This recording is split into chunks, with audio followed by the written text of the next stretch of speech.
Thank you, Marielle, for that most moving presentation. Now we're going to hear from a Nisei vet.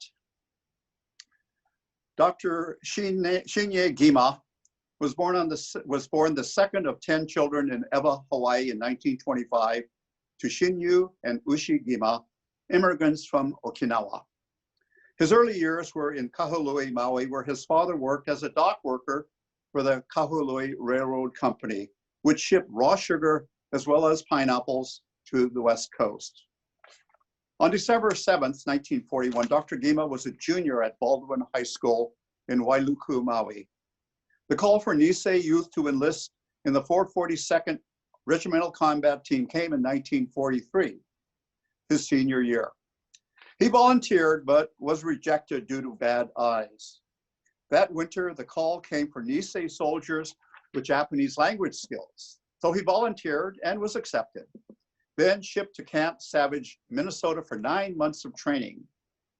He completed the course and finished basic training at Fort McClellan, Alabama.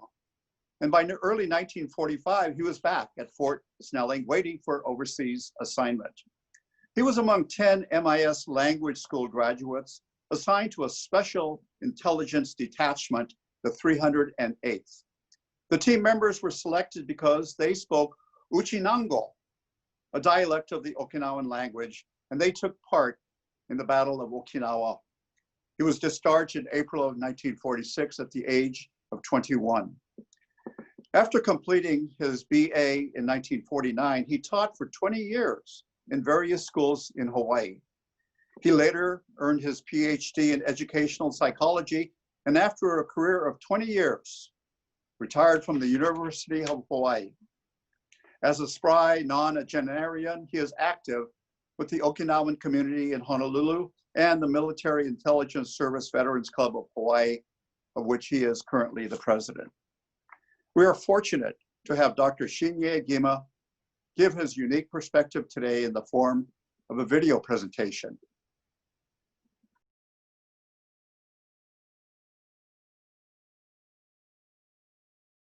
Being a second grader in the time of COVID, I cannot think of a more hellish time for a youngster.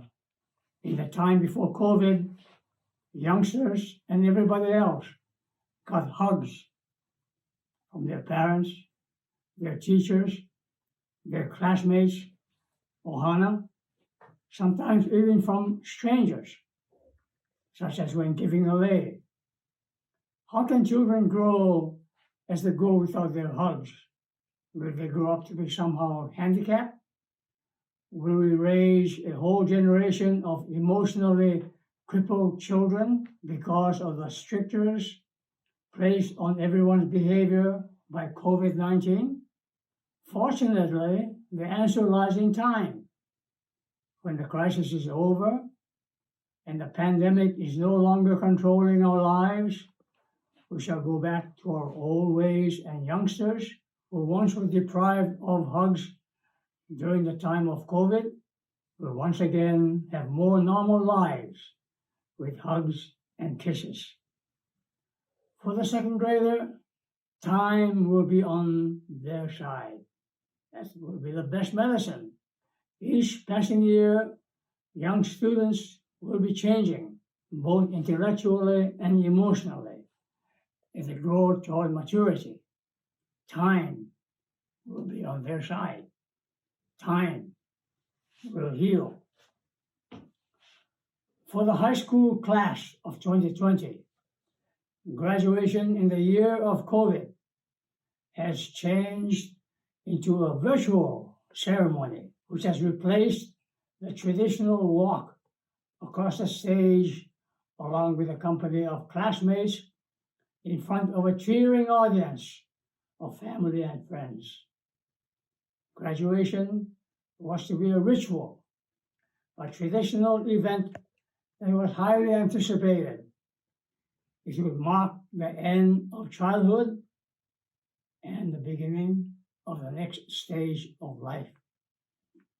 To the 17 and 18-year-old youngster, graduation is a highly significant rite of passage. To the young minds, of course, the most important ritual up to now.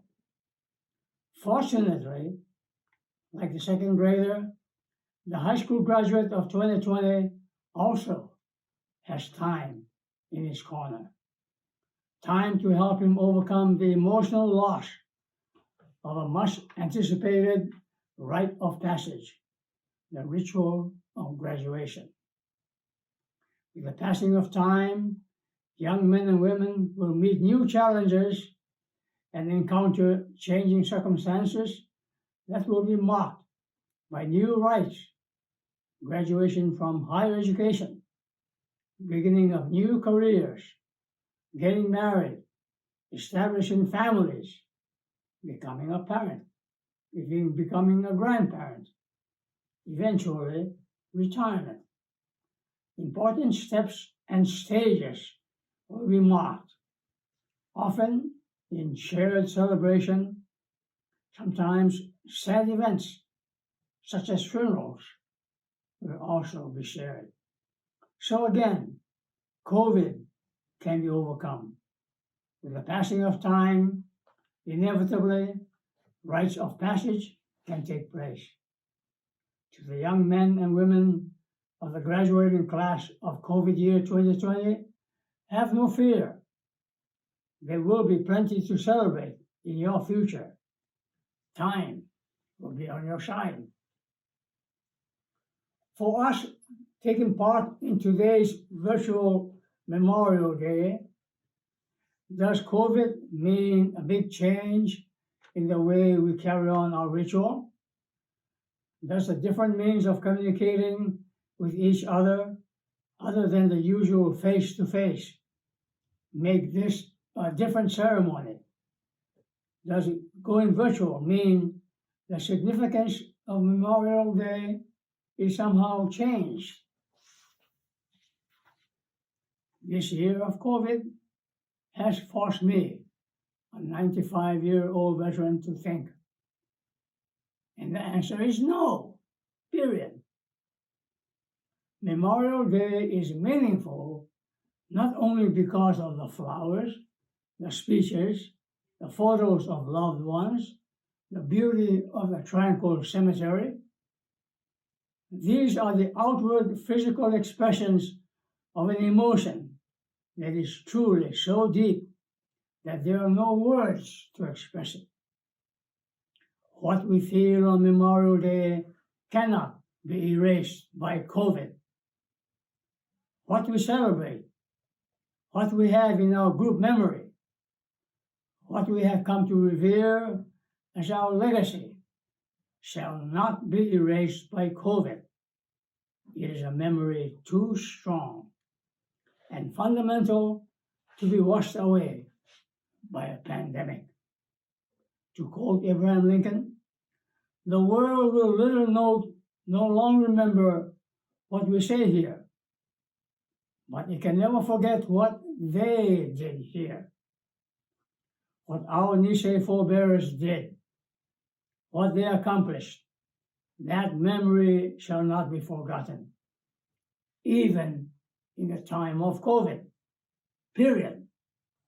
Today I'm speaking to you in this virtual celebration of Memorial Day from the 100th Infantry Battalion Veterans Clubhouse in Honolulu, Hawaii. To me, this building is a treasure. It's a landmark in the saga of the Nisei soldier during World War II. The men of the 100 were the first to engage in combat against the enemy. They were later incorporated into the 442nd Regimental Combat Team. Combined, these units fought valiantly against German and Italian troops. Their exploits and sacrifice were so great, they became the most highly decorated units of their size. In the Pacific War, Nisei soldiers served as vital language specialists to win the war against Japan.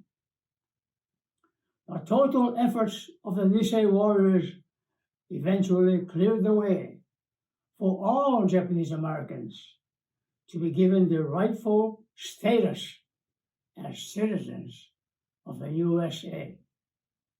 Whenever I visit this building, I am drawn to the Roll of Honor, which is a list of the men of the 100th Battalion who were killed in action. Joe Takata, the first Nisei soldier who died in combat in September of 1943, is here. In Honolulu every year in September, the combined Nisei veterans organizations hold a joint memorial service honoring all Nisei soldiers. On this honor roll, I also look for the name of Lieutenant Saburo Maehara, killed in action in Italy just weeks before the war ended in Europe. Saburo Maehara was my teacher at Baldwin High School. When the call came for the 442nd in early 1943, Mr. Maehara urged us seniors to volunteer. He went as a second lieutenant because he had been in ROTC during college. But he urged us seniors to go because he said it was the right thing to do. He had a wife and young daughter. There are many other names on that roll. Each one of them, as well as thousands of other honor rolls of heroes here and across the nation and in Europe, are fervently memorialized on this Memorial Day 2020. COVID will not erase those names from our memories. I say to you, COVID, you cannot defeat us. We shall not forget. We will remember. On this Memorial Day in the year of 2020, in the year of COVID, we will remember, period.